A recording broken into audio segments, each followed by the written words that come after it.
2024 ஆண்டு மே மாதம் 21ஆம் திகதி முதல் அமலுக்கு வரும் வகையில் வெளியிடப்பட்டுள்ள இந்த அதிவிசேட வர்த்தமானியில் பெருந்தோட்ட தொழிலாளர்களுக்கு நாளாந்த சம்பளமாக 1350 ரூபாய் வழங்கப்பட வேண்டும் என குறிப்பிடப்பட்டுள்ளது. நாளாந்த விசேட கொடுப்பனவாக 350 ரூபாய் வழங்கப்பட உள்ளதுடன் நாளாந்த மொத்த கொடுப்பனவாக 1700 ரூபாய் வழங்கப்பட உள்ளதாக வர்த்தமானியில் அறிவிக்கப்பட்டுள்ளது.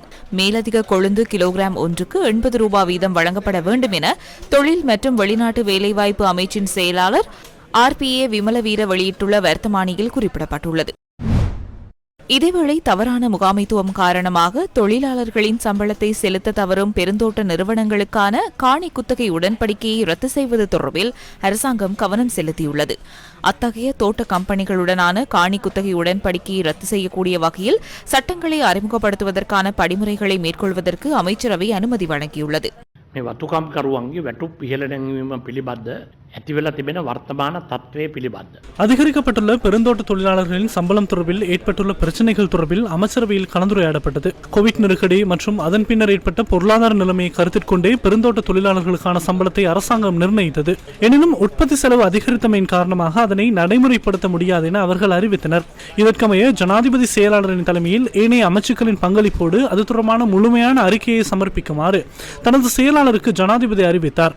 பொருளாதார நெருக்கடிக்கு மத்தியில் பெருந்தோட்ட தொழிலாளர்களுக்கு உண்மையில் ஏற்பட்டுள்ள தாக்கத்தையும் அதனை தர்க்க ரீதியாக கணக்கிட்டு செலவை கட்டுப்படுத்தும் வகையில் குறைந்தபட்சம் எவ்வளவு சம்பளம் வழங்கப்பட வேண்டும் என்பதையும் ஆராய்ந்து அறிக்கையிடுவதற்காக ஒரு குழு நியமிக்கப்பட்டது. இரண்டாவதாக, ஏதேனும் ஒரு பெருந்தோட்ட நிறுவனத்துக்கு சம்பளத்தை வழங்குவது தொடர்பில் ஏதேனும் நெருக்கடிகள் இருக்கிறதா என்பதையும் அவர்களின் லாபம் நட்டம் உள்ளடங்களாக ஏனைய விடயங்களையும் ஆராய்ந்து சம்பளத்தை வழங்குவதற்கான இயலுமை அவர்களுக்கு இருக்கிறதா என்பதை ஆராய்வதற்காக மற்றும் ஒரு குழு நியமிக்கப்பட்டது. மூன்றாவதாக, அரசாங்கத்தின் கீழ் செயற்படும் 22 நிறுவனங்களுக்கு நீண்டகால குத்தகை அடிப்படையில் காணிகள் வழங்கப்பட்டுள்ளன.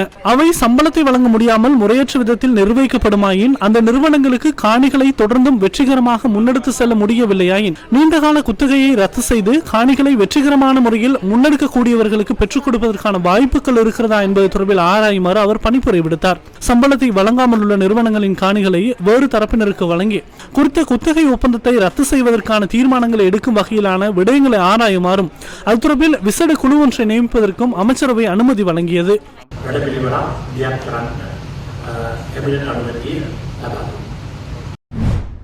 இதேவேளை தொழில் அமைச்சின் செயலாளரால் வெளியிடப்பட்டுள்ள வர்த்தமானியை நடைமுறைப்படுத்த முடியாது என எவராலும் கூற முடியாது என ஜனாதிபதியின் சிரேஷ்ட ஆலோசகரும் இலங்கை தேசிய தோட்ட தொழிலாளர் சங்கத்தின் பொதுச் செயலாளருமான வடிவேல் சுரேஷ் தெரிவிக்கின்றார்.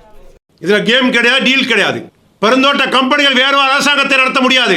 தோட்டத்தை செய்ய முடியாட்டி உடனடியாக கெட் அவுட், உங்களுடைய குத்தகை ரத்து செய்யப்படும். அந்த லீஸ் கேன்சல் பண்ணப்படும், குத்தகை கேன்சல் பண்ணும். நாங்கள் வேற கம்பெனி கொடுப்போம். வேறு முதலீட்டாளர்கள் நாங்கள் கொண்டு சிறப்பாக இந்த பெருந்தோட்ட கம்பெனி நிர்வகிக்கக்கூடிய முதலீட்டாளர்களுக்கு தோட்டங்களை வழங்குவதற்குரிய ஏற்பாடுகளை நாங்கள் செய்திருக்கின்றோம். இதைத்தான் இறுதி.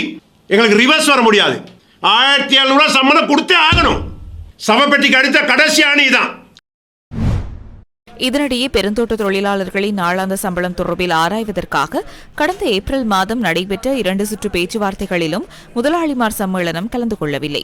இந்த நிலையில் ஏப்ரல் மாதம் 30ஆம் திகதி பெருந்தோட்ட தொழிலாளர்களுக்கான நாளாந்த சம்பளமாக 1700 ரூபாவை நிர்ணயித்து தொழில் ஆணையாளரால் வர்த்தமானி வெளியிடப்பட்டிருந்தது.